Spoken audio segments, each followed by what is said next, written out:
Hello, fourth graders. We are in Unit 7, The American Revolution, The Road to Independence. You will need your reader, and we are going to be doing Chapter 3, Part 1 today. Before we start, let's do a little bit of review. First question. Who were the group of protesters formed in response to the Stamp Act who shared in the belief that the British were treating colonists unfairly? The Sons of Liberty. Why weren't the Sons of Liberty satisfied when the British government repealed the Stamp Act? Because the British imposed new taxes, including a tax on British tea. Okay. What famous protest did the Sons of Liberty lead in reaction to the new tax on tea? The Boston Tea Party. Yep. Okay, so page 18 in your reader. The title of this chapter is The Fight Begins, and let's read the big question. What was the Revolutionary War, and what were the causes that led to it? Okay, so what was the Revolutionary War, and what were the causes that led to the war? First paragraph. When news of the Boston Tea Party reached Great Britain in 1774, many people were shocked. Many members of the British government were furious. They made a decision to punish the people of Boston. Over the next few months, Parliament approved a series of new laws. The Boston Port Act declared that Boston Harbor would remain closed until the colonists paid for the tea they had destroyed. No ships were allowed to enter or leave without British permission. So even if it wasn't a ship of tea, if it was a ship of other supplies, those ships were not allowed to come in. So let's think about this. Why were the British people and government shocked and angry when they received the news about the Boston Tea Party? They couldn't believe the protesters had dumped all the tea into the harbor. The loss of the tea represented a loss of money for the British, who had planned to sell the tea. Okay, so they were mad that it was dumped in the harbor and they weren't going to get the money from the tea being sold. All right, page 19. The Massachusetts Government Act declared that the people of the colony were now under stricter control in terms of meetings and electing their own officials. From that point on, the British king and his ministers would make all decisions about which colonists would serve in important positions in Massachusetts. The Administration of Justice Act made new rules for trials. Bostonians accused of a crime would no longer be tried in Boston by fellow Bostonians. Instead, they would be sent either to another colony, such as Canada, or even to London, across the ocean. They would also be tried in a special admiralty court by a judge handpicked by the king. The Quartering Act declared that the colonists had to provide quarters or temporary places to live for the British soldiers stationed in the colonies. The colonists also had to provide supplies such as food, bedding, candles, and firewood. This was significant because the British government was getting ready to send more soldiers to Boston. I want to talk about that Quartering Act. So it means that the colonists had to make room in their homes for the British soldiers. Now, did the colonists want the soldiers there? No. But now they were being told, you don't want them there, but you have to take care of them. Do you think they were happy? Nope. All right, questions. How did British Parliament punish the colonists for the Boston Tea Party? British Parliament implemented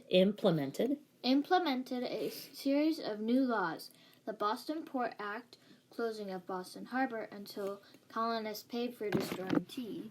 The Massachusetts Government Act, meetings and the election of officials were under British control.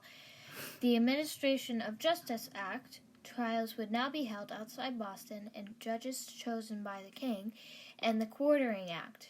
Colonists had to house and provide supplies to British soldiers. Now, friends, in fourth grade, we're not worried that you remember the names of all of those acts.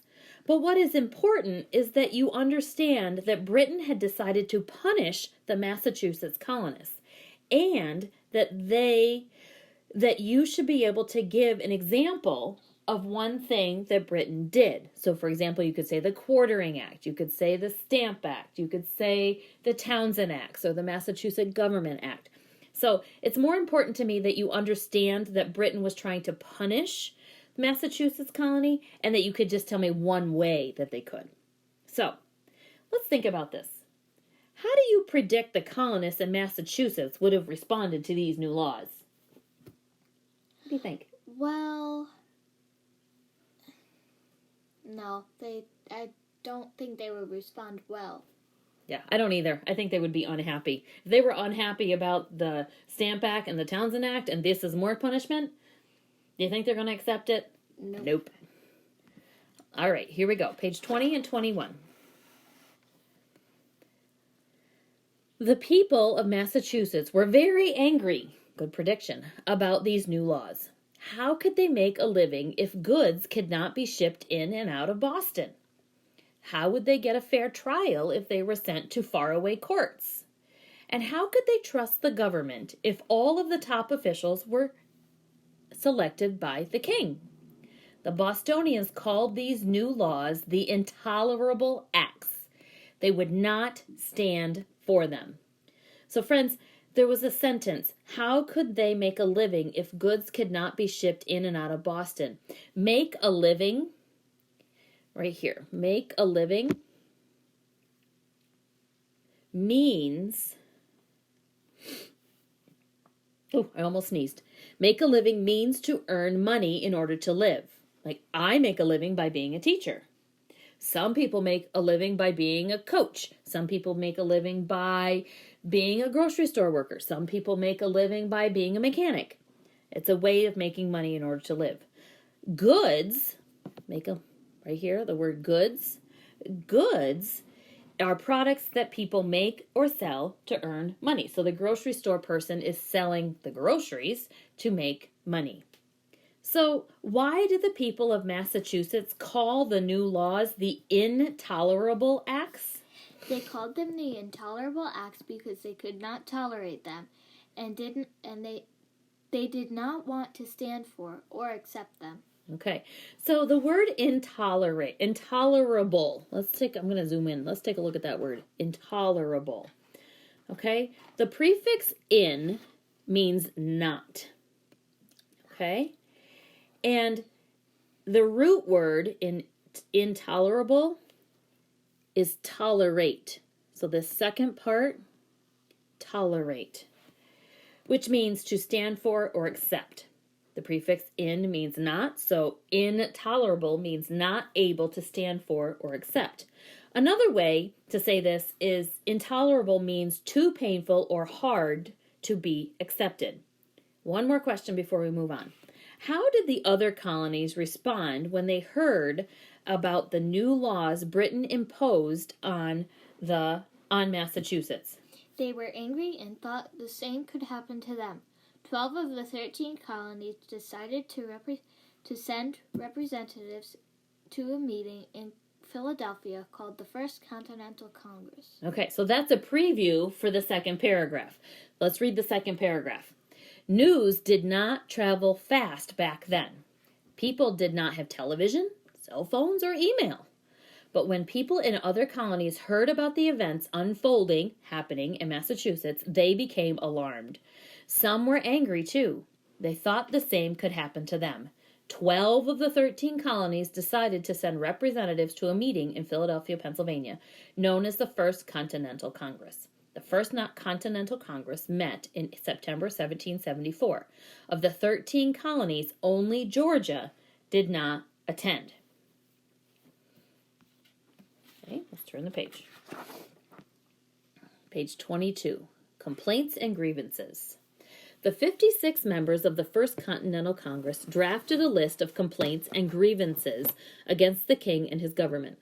They agreed that all 13 colonies would stop importing goods from Great Britain, all of the colonies, not just Massachusetts, and not just tea or other items that were taxed, but all British goods. They also agreed, unless Parliament repealed the Intolerable Acts, the colonies would stop exporting colonial goods to Great Britain. We're not going to accept any from you, and we're not going to send any to you. Second paragraph. Some colonists began to think a war was unavoidable. They thought it was time to start stockpiling muskets and gunpowder. That means collecting. Others believed that it was not too late to patch up relations with the king and his government. Representatives from Virginia debated this issue in March 1775. Several representatives argued that Virginia should do whatever it could to keep the peace and restore good relations with the king.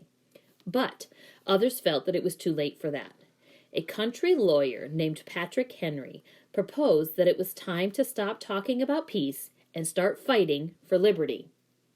Okay? And he wrote a speech. This is his speech. Gentlemen may cry, peace, peace, but there is no peace. The war is actually begun. Our brethren are already in the field. Why stand we here idle? What is it that gentlemen wish? Is life so dear, or peace so sweet, as to be purchased at the price of chains and slavery? Forbid it, Almighty God. I know not what course others may take, but for me, give me liberty or give me death. By Patrick Henry.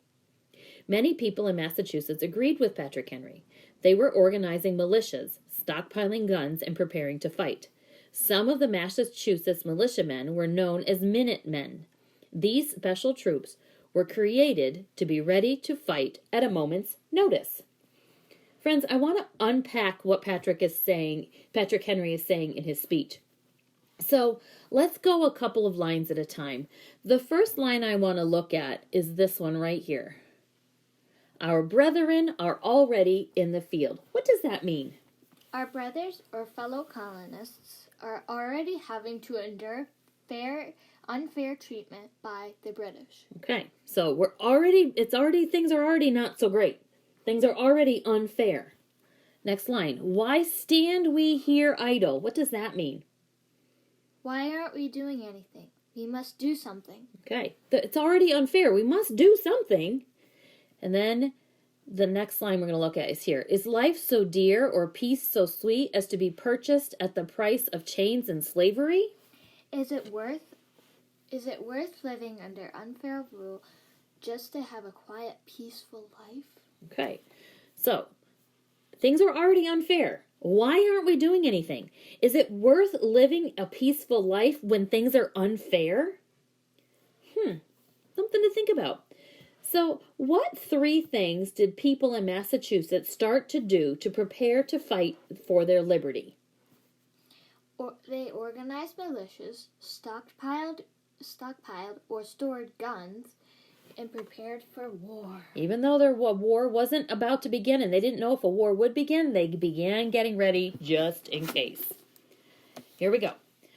The British government knew that these preparations were underway.